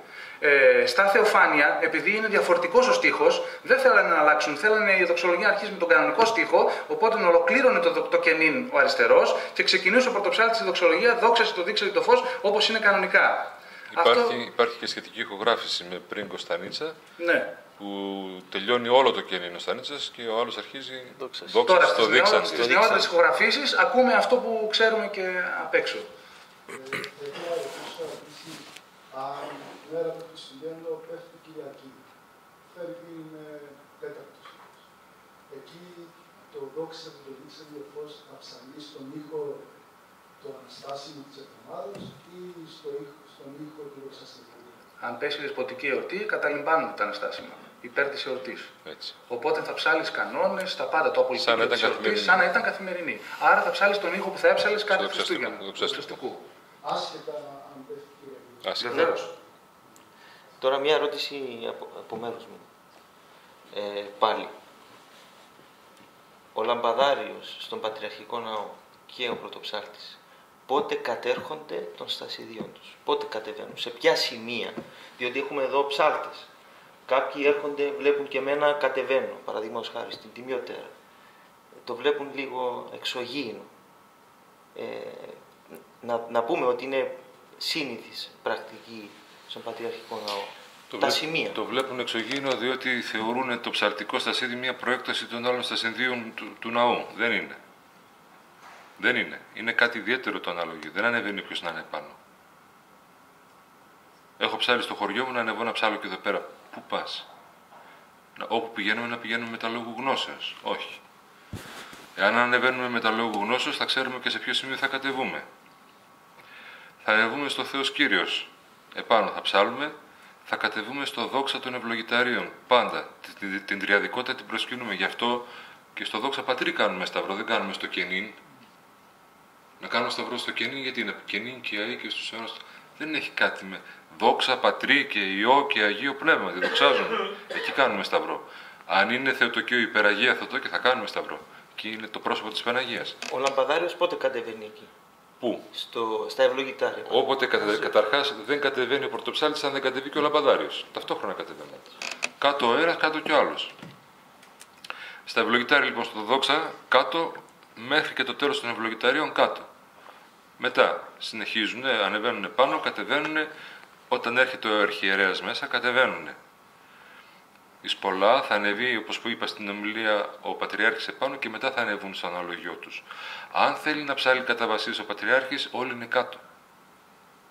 Ψάλει ο Πατριάρχης, όλοι είναι κάτω. Στην Τιμιωτέρα είμαστε κάτω. Στην Ενάτη ανεβαίνουμε πάνω, δηλαδή στο Άπα Ζυγέννης, ας πούμε. Κάτω είμαστε στη δοξολογία. Και στη δοξολογία θέλω να πω το εξής. Η δοξολογία είναι ο τελευταίος ύμνος του όρθρου. Έτσι. Και μετά τη δοξολογία χτυπάει η καμπάνα και μετά το χτύπημα της καμπάνας ευλόγησαν δέσποτα, ευλογημένη η βασιλεία. Όχι στη δοξολογία να χτυπάει η καμπάνα. Μετά. Και φτάνουμε στη μέση της δοξολογίας και δεν ακούμε τι λέμε. Έχουν γίνει και ηλεκτρικές καμπάνες, είναι κοφαντικές. Λοιπόν, στη Θεία Λειτουργία κατεβαίνουμε στην είσοδο. Όποτε γίνεται είσοδος Ευαγγελίου είμαστε κάτω. Κατεβαίνουμε στο Σεϊμνούμεν και στο Άξιον Εστί. Κάτω ακόμη και ο Πατριάρχης κατεβαίνει από το θρόνο του. Ασκεπής. Και στην απόλυση. Όταν γίνεται η απόλυση είμαστε κάτω. Τελειώνουμε κάτω δηλαδή. Όταν είναι το ποτήριο έξω, κάτω. Εννοείται, κατά τη Θεία Μετάληψη είμαστε κάτω. Βέβαια. Αυτά. Ευχαριστούμε.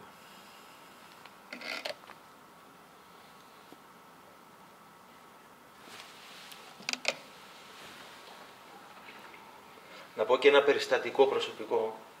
Όταν πρώτη φορά πήγα στο Άνσεπτο Πατριαρχικό Ναό, παρόλο που ο άρχον πρωτοψάλτης, ο κύριος Αστέρης, με γνώριζε από τα μαθήματα στο Μακεδονίας και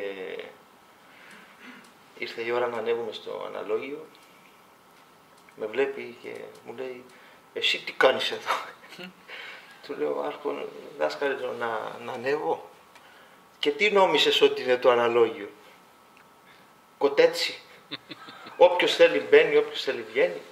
Και με άφησε να ανέβω μετά από παρέμβαση στεναρή του άρχοντος εδώ, του κύριου Μυρτιάδη.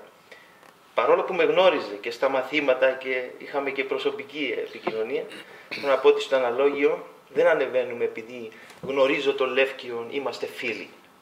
Δεν υπάρχουν φιλίες ή κουμπαριές στο αναλόγιο.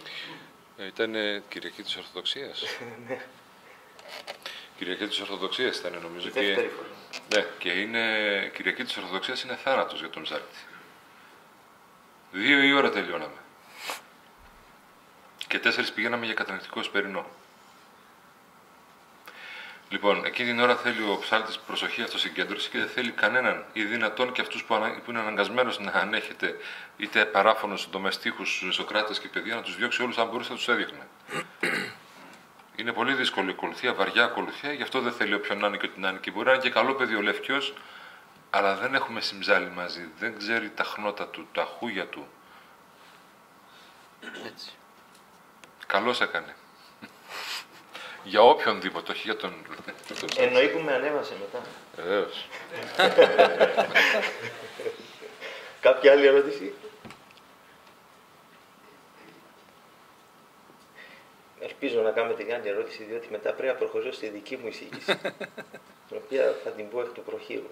Δεν πρόλαβα ούτε να γράψω κάτι, ούτε τίποτα. Έχω μόνο κάτι χειρόγραφα να δείξω. Ναι. Εγώ σκέφτομαι πώς μπορούν να αλλάξουν όλα αυτά, σε μια συνήθεια. Εν τη υπομονή ημών χτίστη. Εν τη υπομονή χτίσαστε. Όταν βλέπουμε, ας πούμε, να κατεβαίνεις από το στασίδι, είτε την ώρα του Ευαγγελίου, δεν είναι συγκλεισμένοι να βλέπουν. Το βλέπουν σαν νεωτερισμούς και σαν, ας πούμε, τώρα εσύ τι θέλει να μας δείξει. Ποιος το λέει αυτό? Το νιώθεις αυτό από τον άλλο, πώς σε κοιτάει.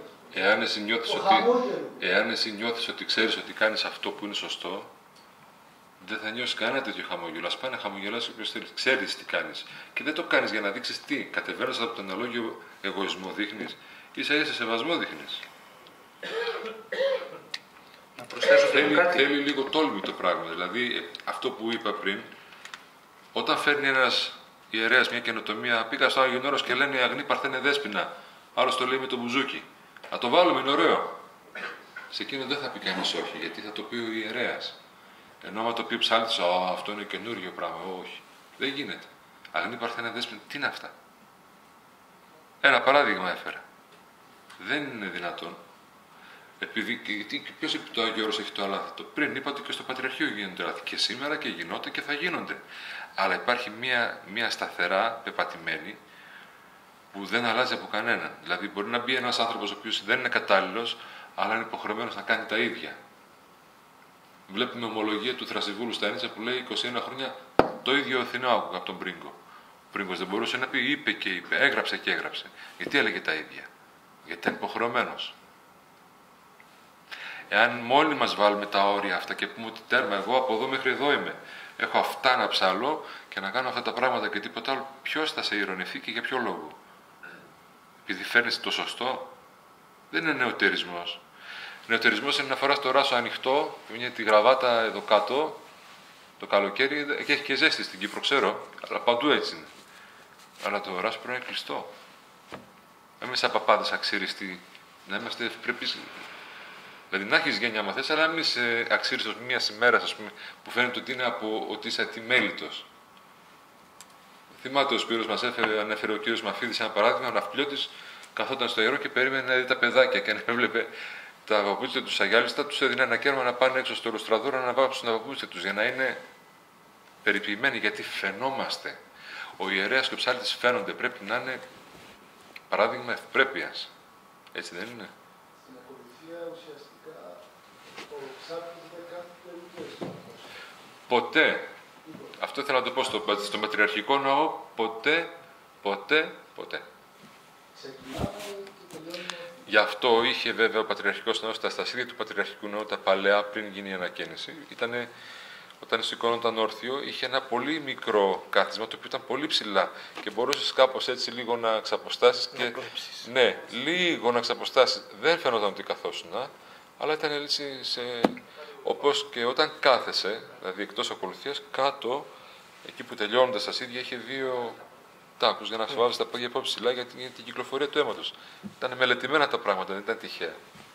Εγώ για να σε βοηθήσω στην προηγούμενη ερώτηση, επειδή το έζησα αυτό, έκανα κάποια πράγματα λάθος, γιατί έτσι τα βλέπα, έτσι τα ήξερα. Μικρό παιδάκι στην εκκλησία, έτσι τα άκουγα, έγινα ψάλτης, άρχισα να τα λέω έτσι. Άρχισα να διαβάζω και να ακούω και να μελετάω και άρχισα να αλλάζω κάποια πράγματα. Και αυτό που λες το αισθάνθηκα. Ακόμη και εγώ ίδιος ήταν για πρώτη φορά, λέω ρε παιδί μου, τώρα αυτό τόσο καιρό το ακούγαμε έτσι. Αλλά η προσωπικότητά σου και ο τρόπος με τον οποίο θα το προσεγγίσεις αυτό θα σε βοηθήσει τελικά να το επιβάλλεις. Όχι από περηφάνεια, τώρα θα σας δείξω εγώ και θα σας πω την τάξη την ορθή. Ναι. Αλλά η συνεργασία καλή και η προσωπικότητά σου στο αναλόγιο.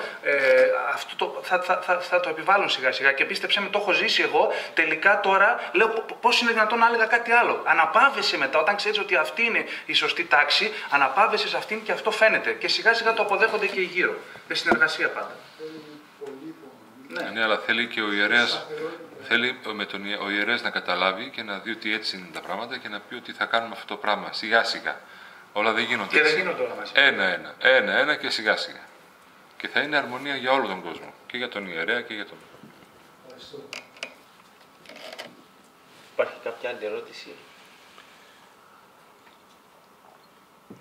Γέροντα, να πούμε ένα διάλειμμα. Τι ώρα? Προχωράμε σε... ο πατήρ Νικόλαος είναι ο διευθυντής της σχολής στη Μητρόπολη. Συγχαρητήρια στο Λεύκο για την διοργάνωση του συνεδρίου σημερινού και στους ομιλητές. Έχω μια ένσταση να κάνω, έτσι για να δώσουμε έτσι και λίγο ένα βήμα στη συζήτηση. Εγώ είμαι διασώτης της ιεροσολυμίτικης παράδοσης, ας πούμε, και θέλω να κάνω αυτά που κάνω στον ναό της Αναστάσεως. Θα πρέπει να μεταφέρω εδώ στο ναό μου ό,τι γίνεται στο ναό της Αναστάσεως, θεωρώντας ότι αυτά είναι σωστά.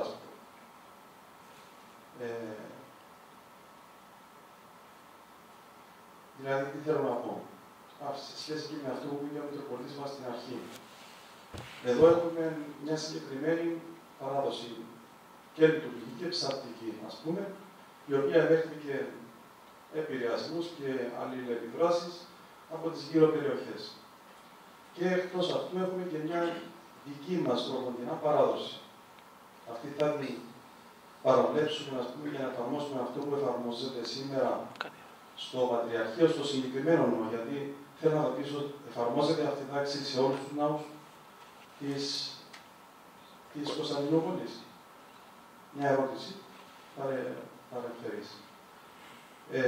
Κάποια πράγματα τα οποία κρατούμε εκ παραδόσεως εδώ στην Κύπρο που δεν γίνονται σε άλλους τόπους. Παραδείγματος χάρη, στην ακολουθία του Πανηγυρικού Εσπέρινου έχουμε την ψαλμόδηση 4 τροπαρίων που λέγονται στη Λιτή, τα οποία λέγονται μόνο στην Κύπρο. Αυτή πρέπει να την απεμπολίσουμε την παράδοση, γιατί δεν εφαρμόζεται αλλού. Πιστεύω ότι κάθε τόπος έχει κάποια ιδιαίτερα χαρακτηριστικά, τα οποία οφείλει να κρατήσει και αυτός που βρίσκεται στον χώρο. Γιατί παραβλέποντας αυτά τα πράγματα, σαν να τα γνωρούμε και έτσι γινόμαστε λύσμονες της παραδοσιός μας. Αυτή είναι η απορία. Λοιπόν, πατέρα Νικόλε, ευχαριστώ για την ένσταση. Αλλά αν ακούσατε από την αρχή την ομιλία μου, είπα ότι κάθε τοπικός ναός, κάθε τοπική Μητρόπολη έχει τη δική της παράδοση και οφείλει να την κρατήσει. Οφείλει. Ο Μητροπολίτης είπε ότι πήρατε στοιχεία από την Αντιόχεια, από τη Συρία, από τα Ιεροσόλυμα, λόγω περιοχής, από τους Μικρασιάτες. Ό,τι πήρατε δεν είναι καλό, απαραίτητα. Ό,τι πήρατε δεν είναι απαραίτητα σωστό. Όμως, εγώ δεν λέω να το βγάλετε έξω. Και αυτά που είπα εγώ τώρα, τι γίνεται στον Πατριαρχικό Ναό, δεν είπα ότι πρέπει να επιβληθούν και να γίνουν σε όλους τους άλλους ναούς. Ασφαλώς θα κρατήσετε και δεν θα βγάλετε τίποτα από την τοπική σας παράδοση. Μα τίποτα. Αυτά που ψάλετε εκεί στη Λιτή να τα ψάλετε, βεβαίως. Άλλο είπα εγώ. Τον τρόπο με τον οποίο θα τα λέμε και θα τα κάνουμε. Δηλαδή, αυτά που σας είπα, τι δεν σας άρεσε από αυτά που σας είπα, από τον τρόπο που θα γίνεται η είσοδος, που θα θυμιάζει ο διάκονος, που επιτρέπεται να μου κρατάει το ωράριο χαμηλά εκεί δίπλα στο μυρό του, αντί να το κρατάει στον ώμο του. Αυτό είναι λάθος. Αυτό που είπα εγώ είναι τρόπος εκτέλεσης των ακολουθιών. Δεν είναι να αλλάξουμε το τυπικό. Εσείς εδώ πέρα, ας πούμε, λέτε το Ευαγγέλιο το πρωί. Εμείς δεν το λέμε. Δεν είπα να το αλλάξετε. Ούτε λέω αν είναι καλό ή κακό. Είναι μια τοπική παράδοση. Τη σέβεστε, την ακολουθείτε ως έχει. Σύμφωνοι. Αλλά λέω για τον υπόλοιπο τρόπο είναι κακό να κατεβαίνω κάτω όταν ψάλω την τιμιωτέρα. Όχι, δεν σχόλιασα ότι είναι κακό ή όχι. Απλώς λέω αν είναι σωστό. Όχι. Να πάω αυτή την τάξη να την εφαρμόσω σε αυτόν τον χώρο. Όχι. Από έναν άλλο χώρο. Προσέξτε όμως και κάτι άλλο. Έτσι όπως το θέτετε όμως, δεν μπορώ να πάρω το τυπικό του Αγίου Σάββατου, το Ιεροσολυμίτικο, να το εφαρμόσω εδώ επειδή θέλω. Αν θέλετε να εφαρμόσετε το τυπικό του το Ιεροσολυμίτικο, να πάτε στα Ιεροσόλυμα. Θα έπρεπε να πούμε. Όμως, άλλο Οικουμενικών Πατριαρχείων, άλλο Ιεροσόλυμα, άλλο Λεμεσός, άλλο Αθήνα, άλλο Θεσσαλονίκη. Οικουμενικών Πατριαρχείων, το τυπικό που έχει μεγάλη ληξία του Βιολάκη είναι ένα τυπικό που οφείλουμε να το εφαρμόζουμε όλοι. Η Ορθόδοξη δεν ισχύει μόνο για τον Πατριαρχικό Ναό. Αυτές οι ιδιαιτερότητες που σας είπα εγώ γίνονται στον Πατριαρχικό Ναό, γιατί ο ναός έχει ιδιαιτερότητες. Έχει πολλά στοιχεία, αν ακούσατε, που δεν είναι ένας απλός ενοριακός ναός. Όπως και η Μητρόπολη εδώ, δεν είναι ένας ναός μιας ενορίας της Λεμεσού. Έχει διαφορά, το αντιλαμβανόμαστε αυτό. Εδώ γίνονται διάφορες επίσημες ακολουθίες κτλ. Δεν είναι το ίδιο. υπ' αυτήν την έννοια το τυπικό πρέπει να το ασπαστούμε όλοι. Δεν μπορεί, ας πούμε, εγώ να λέω πληρωθεί το, ενώ δεν αναφέρεται πουθενά και δεν λεγότανε. Και άρχισε να ξαναγίνεται μόδα, επειδή κάποιος το είπε. Ένα παράδειγμα φέρνω, μην συζητήσουμε αυτό όμως το θέμα. Έτσι. Δεν μπορεί να βάλω κάτι άλλο εκεί που δεν υπήρχε ή να βγάλω κάτι εκεί που υπήρχε. Μόνος μου ή μόνος σας. Ακριβώς. Άρα δεν μπορώ να κάνω κάτι από μόνος μου. Όχι. Και Μα αυτό τώρα θέσατε πράγματα, ας πούμε, το πληρωθεί εδώ. Τώρα μπορεί να σας πω 1000 πράγματα. Είπα να μην μιλήσουμε γι' αυτό, ναι. Ένα παράδειγμα έφερα, είπα, έτσι. Καταλάβετε, Ναι. δεν είναι θέμα προσωπικών επιλογών. Τι κάνουμε στην Ελλάδα. Δεν πρέπει να είναι, ασφαλώς. Αν είναι θέμα προσωπικών επιλογών, τότε νομίζω είμαστε σε λάθος δρόμο. Αυτό είπα και εγώ. Γι' αυτό είπα πρέπει η Μητρόπολη να τοποθετήσει έναν ειδικό άνθρωπο, να μαθαίνουν ιερείς και λαϊκοί και ψάλτε το τυπικό καλά, να γνωρίζουν το τυπικό της γενικής διατάξης του τυπικού.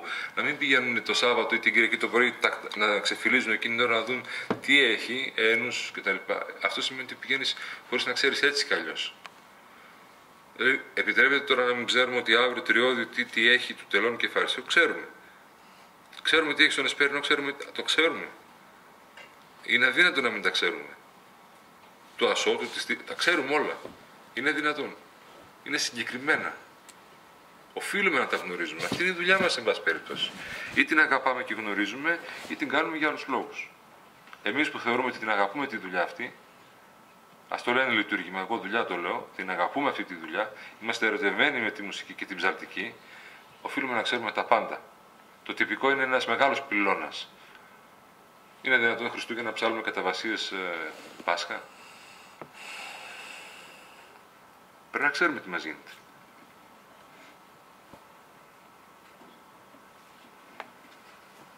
Θέλω να πω λίγο κάτι πάνω σε αυτό. Εφόσον όλοι οι ναοί, ας πούμε, έχουν τις διάφορες παραδόσεις, να υπάρξει έστω και ένας ναός που να έχει την πατριαρχική παράδοση και να σέβονται όλοι το διαφορετικό. Μα δεν είναι ξένη η πατριαρχική παράδοση, δεν είναι κάτι καινούριο που θα έρθει έτσι, ουρανοκατέβατο, μετεωρίτης. Άλλο αυτό. Ναι. Αλλά δηλαδή, αν αρχίζουμε και κατεβαίνει ο πρωτοψάλτης του Μητροπολιτικού Ναού στην Δημιωτέρα, είναι καινοτομία. Αυτό το πράγμα είναι κακό. Είναι λέει κλειτών λειτουργικά. Ναι, είναι λέει κλειτών λειτουργικά. Να σας πω το παράδειγμα ως έχει ζωντανό. Του Πατριάρχου του σημερινού του αρέσουν κάποια συγκεκριμένα λειτουργικά. Τα έλεγε ο πρωτοψάλτης. Χωρίς να θέλει να τα λέει. Θα πείτε αυτά σήμερα, μάλιστα.